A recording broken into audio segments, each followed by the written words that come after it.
सोचिए जरा, एक लम्हे का गुस्सा, एक तौहीन और एक कमान से लगाई गई चोट, ये वो वाकयात हैं जिन्होंने ना सिर्फ एक शख्स को अल्लाह का शेर बना दिया बल्कि एक नए दीन की तारीख का रुख ही मोड़ दिया। चलिए देखते हैं कि ये सब हुआ कैसे।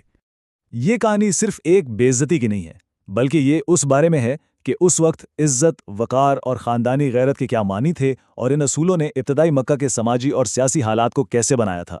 तो इस पूरी कहानी का जो मरकज़ी किरदार है ना, वो एक ऐसी शख्सियत है जिसे मक्का का शेर कहा जाता था, हमजा बिन अब्दुल मुत्तालिब।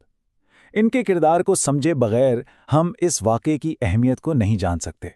तो आखिर ये हमजा थे कौन? वो सिर्फ एक बहादुर शिकारी और कुरैश के सरदार ही नहीं थे, बल्कि नबी अकरम सल्लल्लाहु अलैहि वसल्लम के चचा भी थे। लेकिन, और ये बहुत अहम बात है, उस वक्त तक उन्होंने अपने भतीजे के नए दीन के मामले में बिल्कुल कोई साइड नहीं ली थी, जिसकी वजह से उनका अगला कदम और भी ज़्यादा अहम हो जाता है। तो सीन है सफ़ा पहाड़ी के करीब का, जहां नबी अकरम सल्लल्लाहु अलैहि वसल्लम को सरेआम सबके सामने निशाना बनाया गया। देखिए, एक तरफ थे कुरैश के एक बहुत बाअसर सरदार अबू जहल, जिन्होंने नबी अकरम सल्लल्लाहु अलैहि वसल्लम पर लफ्ज़ों से हमला कर दिया, बहुत सख्त बेइज्जती की।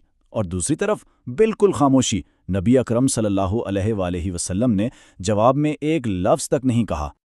अब ये सब जो हो रहा था ना, इसे एक लौंडी दूर से देख रही थी, और फिर उसने देखा कि हज़रत हमजा शिकार से वापस आ रहे हैं, हाथ में उनकी कमान। इस लोंडी के अल्फाज बहुत सादा थे, लेकिन इनका असर वो बहुत गहरा था। एक ऐसे समाज में जहां खानदान की इज्जत ही सब कुछ हो, ये खबर हमजा के लिए सिर्फ एक खबर नहीं थी, ये एक चैलेंज था। तो इसके बाद जो हुआ वो कोई बंद कमरे की गुफ्तगू नहीं थी, वो एक फौरी, शदीद और सरेआम टकराव था।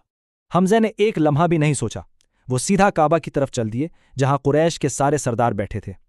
वहां पहुंचकर उन्होंने अबू जहल को ढूंढा और बिना कोई बात किए अपनी कमान से उसके सर पर ऐसी ज़र्ब लगाई जिसने सबको हिलाकर रख दिया। लेकिन ये सिर्फ मारा पीटे नहीं थी। इसके बाद हमजा का जो ऐलान था वो इससे भी बड़ा धमाका था। उन्होंने गुस्से में न सिर्फ अपने भतीजे का दिफा किया, बल्कि खुद को उसके दीन से भी जोड़ दिया।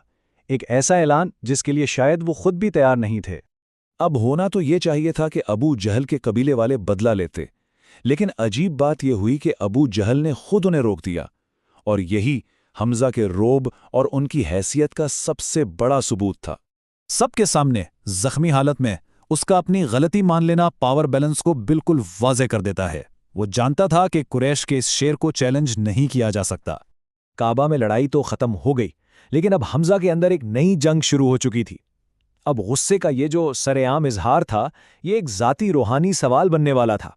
घर वापस आकर सोचिए, हमजा इन अल्फाज के बारे में सोच रहे हैं जो उन्होंने गुस्से में कहे थे। अब सवाल ये था कि क्या वो वाकई सच्चे ईमान के साथ उन पर कायम रह सकते हैं? यही जो अंदर की कश्मकश थी ना, ये उन्हें सीधा नबी अकरम सल्लल्लाहु अलैहि वसल्लम के पास ले गई। और वहां अब कोई गुस्सा नहीं था, कोई सरेआम दबाव नहीं था। उन्होंने अपने फैसले पर गौर किया और सच्चे दिल से इस्लाम कबूल कर लिया। मतलब उन्होंने अपने ऐलान को एक पुख्ता ज़ाती अकीदे में बदल दिया। तो सबसे अहम बात यह है कि इनका इस्लाम लाना सिर्फ उनका ज़ाती फैसला नहीं था, इसका पूरी कम्युनिटी पर फौरी और बहुत गहरा असर हुआ। सिर्फ इस एक शख्स के इस्लाम कबूल करने ने मक्का में उस वक्त के मुसलमानों के लिए सब कुछ बदल कर रख दिया। देखिए, हमजा के इस्लाम लाने का असर फौरन नजर आया। उस एक फैसले ने मुसलमानों को ना सिर्फ तहफ़्फ़ुज़ दिया, बल्कि उनके हौसले आसमान पर पहुंचा दिए। मक्का में ताकत का तवाज़ुन हमेशा के लिए बदल चुका था, क्योंकि अब मुसलमानों के पास एक ऐसा मुहाफ़िज़ था जिससे कुरैश का हर सरदार डरता था। और दीन की इसी बहादुरी और ज़बरदस्त हिफाजत की वजह से हज़रत हमजा को असदुल्लाह यानी अल्लाह का शेर का लक़ब मिला। और उनका ये जज्बा कभी कम नहीं हुआ। इनकी कहानी एक ज़बरदस्त बहादुरी की दास्तान बन गई, जो आने वाली नस्लों को हमेशा मुतासिर करती रहेगी। तो आखिर में हज़रत हमजा की कहानी हमें इस सवाल पर लाकर खड़ा कर देती है कि गुस्से में किए गए एक काम और पुख्ता यकीन के साथ किए गए काम में आखिर फ़र्क क्या है। ये कहानी बताती है कि कैसे एक लम्हे का जज्बा एक हमेशा रहने वाले अकीदे में बदल सकता है, और ना सिर्फ एक इंसान की ज़िंदगी बल्कि पूरी तारीख़ का रुख मोड़ सकता है।